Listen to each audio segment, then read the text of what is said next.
Juru bicara Penindakan dan Kelembagaan Komisi Pemberantasan Korupsi, KPK, Ali Fikri mengungkapkan bahwa lembaganya telah membuka penyidikan kasus dugaan korupsi di lingkungan PT Pelayaran Nasional Indonesia, PELNI, Persero.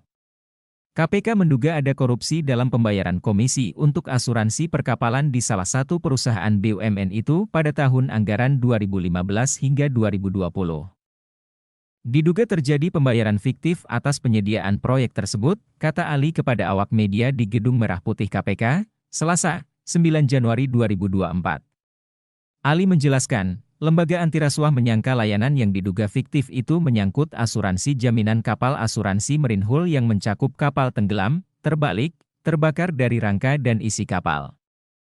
Dugaan korupsi tersebut pun diperkirakan membuat negara rugi hingga miliaran rupiah. Mengakibatkan timbulnya kerugian keuangan negara mencapai belasan miliar rupiah, ujar Ali.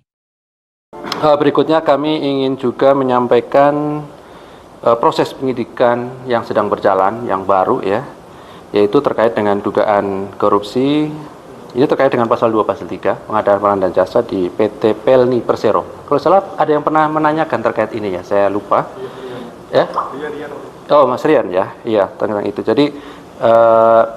Jadi kami mengkonfirmasi betul KPK saat ini telah memulai proses penyidikan perkara dugaan korupsi terkait dengan pembayaran komisi untuk asuransi perkapalan milik PT PELNI Persero tahun anggaran 2015-2020 gitu ya. Jadi ini modusnya adalah dugaan melawan hukum pasal 2 pasal 3 yang diduga merugikan keuangan negara.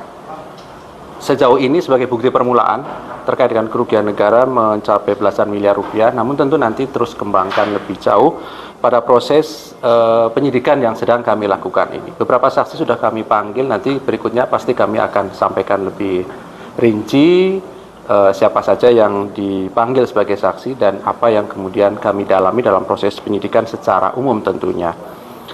Dalam proses penyidikan tentu KPK telah menetapkan beberapa pihak sebagai tersangka dalam perkara ini, namun saya yakin teman-teman tahu bahwa mengenai kronologisnya, konstruksinya, begitu ya, siapa yang ditetapkan sebagai tersangka pasti kami akan sampaikan nanti ketika proses penyidikan cukup, kemudian kami melakukan penahanan.